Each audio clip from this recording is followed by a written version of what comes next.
Entre tradition et modernité, la culture gabonaise perpétue les rites fondateurs des ethnies gabonaises. Dans le domaine de la santé, les autorités publiques gabonaises l'ont bien intégré. L'article 68 de la loi 21/2011 prévoit ainsi la création de laboratoires favorisant un partenariat entre la médecine africaine et les autres médecines. Créé en 1978, l'IFAMETRA, l'Institut de pharmacopée et de la médecine traditionnelle, collabore avec les tradipraticiens gabonais consultés en grand nombre par la population. Vous avez un processus où la journée, c'est le médecin moderne qui a fait ses classes dans la médecine occidentale importée, et puis la nuit, c'est le médecin traditionnel qui prend en main le même patient. Mais le problème, c'est un peu comment ça fonctionne, ces deux systèmes parallèles. Il y a des pays en Afrique où cela a été expérimenté. Lorsque vous arrivez à un poste de santé, vous avez deux possibilités.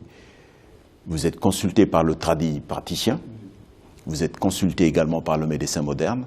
On vous amène après une espèce de conférence où chacun donne le diagnostic et vous propose le mode curatif pour que vous recouvriez votre santé. À vous de choisir. Dans le domaine politique, la communication médiatique des leaders passe inéluctablement par l'approbation des autorités spirituelles. Celles-ci détiennent en effet un fort pouvoir d'influence dans cette société gabonaise très spiritualisée. C'est une transcendance, c'est comme un jour à l'autre, vous voulez devenir président, vous allez au Vatican, vous allez rencontrer le pape et quand vous revenez là-bas, il suffit de venir dire non, le pape a incanté Dieu, il a décidé que je suis le futur président du Gabon.